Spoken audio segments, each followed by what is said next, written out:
मैं बलराम, राजकीय महाविद्यालय भीम, राजसमंद। आज हम स्नातक तृतीय वर्ष हिंदी में हमारे पाठ्यक्रम में सम्मिलित कबीरदास जी के काव्य की कुछ विशेषताएं देखते हैं। कबीरदास जी के जीवन परिचय के बारे में हम बातचीत कर चुके हैं कि कबीरदास जी का जन्म कहाँ हुआ, कब हुआ, उसकी मृत्यु कैसे हुई, काव्य कौन सा था।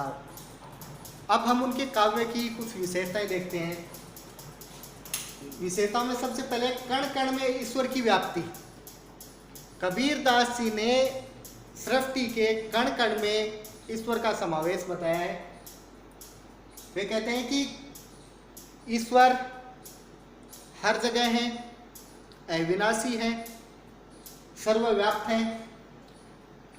इसके बारे में एक दोहा उन्होंने कहा है कि तेरा साईं तुझ में है जो पोहपन में वास, कस्तूरी का मृग जो फिर ढूंढे घास। इसका अर्थ है कि कबीरदास जी कहते हैं कि ईश्वर मनुष्य के भीतर ही रहता है। जिस प्रकार पुष्प में सुगंध रहती है और कस्तूरी का मृग अपनी नाभि की सुगंध को ढूंढने के लिए अन्यत्र घूमता फिरता है, उसी प्रकार ईश्वर मनुष्य के भीतर है, लेकिन मनुष्य उसको ढूंढने के लिए सर्वत्र घूमता रहता है। अर्थात वो अपने हृदय में झांक कर नहीं देखता। यदि वो झांक कर देख ले तो ईश्वर उसे अपने हृदय के भीतर ही मिल जाएगा। दूसरा है विरह की व्याकुलता। कबीरदास जी ने मनुष्य की आत्मा को ईश्वर के विरह में व्याकुल बताते हुए कहा है, आंखड़ियां झाई पड़ी पंथ निहार निहार, जी बढ़िया छाला पड़ा राम पुकार पुकार। इस पद में लिखा गया है कि आत्मा परमात्मा का रास्ता देखते देखते इतनी थक गई है कि उनकी आंखों पर भी झाई पड़ गई है और राम का नाम पुकारते पुकारते उनकी जीभ के भी छाले हो गए हैं। यद्यपि इस पद्य को देखने से, पढ़ने से हमें लगता है कि इसमें सूफी साधना पद्धति का थोड़ा प्रभाव है, जिसमें अतिशयोक्तिपूर्ण अलंकारों का प्रयोग किया जाता है। इसमें अतिशयोक्ति अलंकार का प्रयोग है कि आंखों में भी पंथ निहारते निहारते झाई पड़ जाती है और राम का नाम पुकारते पुकारते जीभ के छाले पड़ जाते हैं। यद्यपि व्यवहारिक रूप से ऐसा संभव नहीं है, लेकिन फिर भी सूफी साधना पद्धति का प्रभाव इसमें देखा गया है, क्योंकि सूफी संत भी उसके समकालीन थे और प्रभावित होना असंभावी है। कबीर के काव्य की तीसरी विशेषता है मूर्ति पूजा का विरोध।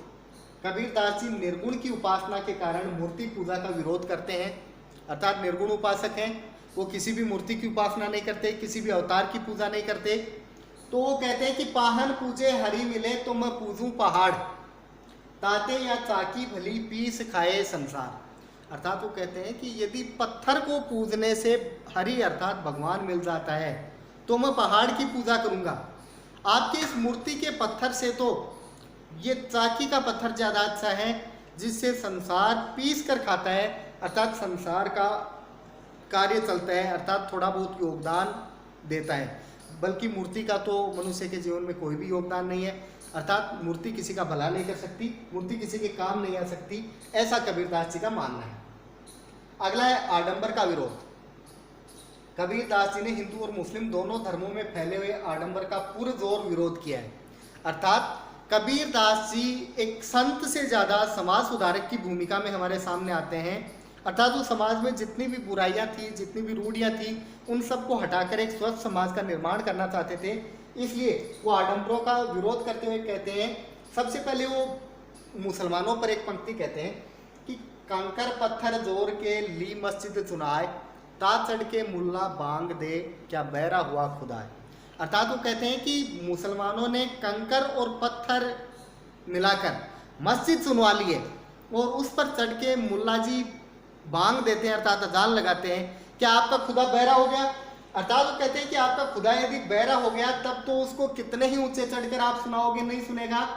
और यदि वो आपकी आवाज़ सुनता है तो इतना ऊंचाई तक जाने की ज़रूरत क्या है, वो हृदय से यदि प्रार्थना की जाएगी तो भी उसके पास पहुंच जाएगी।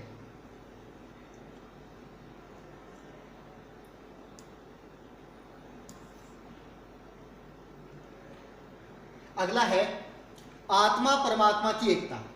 कबीर दास जी ने आत्मा को परमात्मा का ही अंश बताते हुए कहा है कि जल में कुंभ, कुंभ में जल है, बाहर भीतर पानी, फूटा कुंभ जल जल ही समाना, तत् कह गयो ज्ञानी। अर्थात वो आत्मा और परमात्मा को एक रूपक के माध्यम से हमें बताना चाहते हैं। तो इसमें आत्मा और परमात्मा दोनों को अलग अलग रूपक दिया गया है, कुंभ और जल के माध्यम से। इस पद में कबीरदास जी कहते हैं कि आत्मा घड़े के जल के समान है और परमात्मा नदी के जल या सागर के जल के समान है। अर्थात है दोनों एक ही, दोनों जल ही है, लेकिन एक घड़े में है। अर्थात आत्मा जो है वो घड़े के जल के समान है और परमात्मा है वो नदी या सागर के जल के समान है। जब घड़े में जल रहता है तब तक उसका अलग अस्तित्व रहता है। घड़ा फूटते ही अर्थात शरीर का विनाश होते ही जिस प्रकार घड़े का पानी नदी के पानी में मिल जाता है, उसी प्रकार शरीर खत्म होते ही अर्थात मनुष्य की मृत्यु होते ही जो मनुष्य की आत्मा है वो सर्वात्मा में मिल जाती है, अर्थात ईश्वर में मिल जाती है। अर्थात दोनों एक ही हैं। गुरु का महत्व है। अब कबीरदास जी ने गुरु का महत्व प्रतिपादित करते हुए कहा है कि गुरु गोविंद दोऊ खड़े काके लागू पाए, बलिहारी गुरु आपने गोविंद दियो बताए।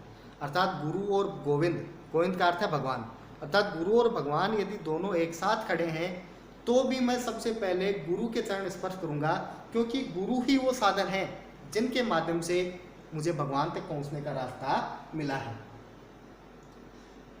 अगला है नारी की निंदा।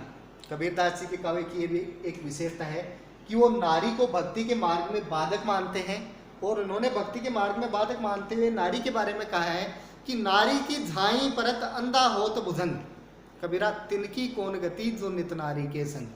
अर्थात वो कहते हैं कि नारी की झाई अर्थात परछाई पड़ने मात्र से भुजंग अर्थात सर अंधा हो जाता है, तो उसकी तो क्या गति होगी जो हमेशा नारी के साथ रहता है। अर्थात कबीरदास जी भक्ति के मार्ग में नारी को बाधक मानते हैं कि जो हमेशा नारी के साथ रहता है वो भक्ति नहीं कर पाता।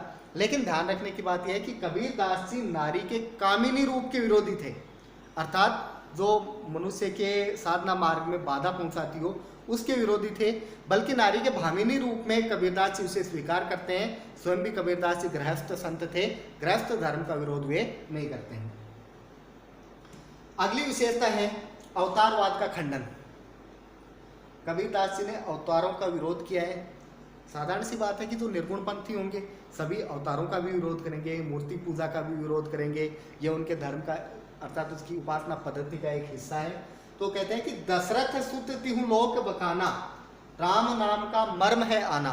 अर्थात दशरथ के सुत राम के बारे में तीनों लोकों में बखान किया गया है, लेकिन राम नाम का जो रहस्य है, जो मर्म है, वो अभी तक किसी ने नहीं माना।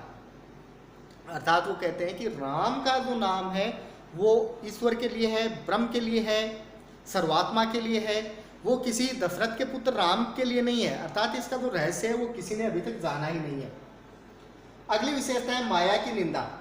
कबीरदास जी माया का भी विरोध करते हैं। मोह माया में फंसा हुआ आदमी न भक्ति कर पाता है न और काम ढंग से कर पाता है, तो इसलिए वो माया की निंदा करते हुए कहते हैं कि कबीर माया पापिनी हरिसु करत राम, मुख कठियाली कुमति की कहण न देई राम। अर्थात वो कहते हैं कि माया है वो पापिनी है, वो राम नाम का स्मरण नहीं करने देती, अर्थात वो ईश्वर के मार्ग में बाधक है। माया मोह में लिपटा हुआ आदमी कभी भी भगवान की भक्ति ढंग से नहीं कर पाएगा, इसलिए वो माया को भगवान के मार्ग में बाधक मानते हैं।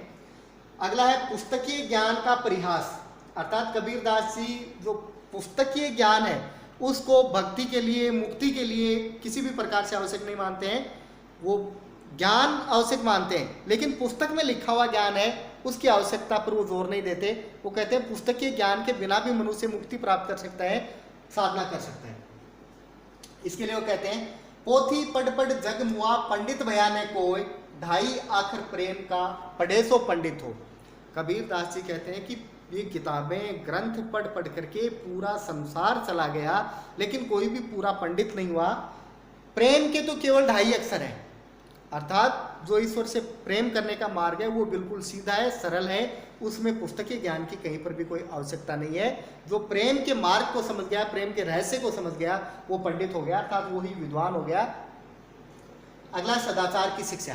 कबीर दास जी उपदेश देते हुए कहते हैं कि बड़ा भया तो क्या भया, जैसे पेड़ खजूर, पंथी को छाया नहीं, फल लागे अति दूर।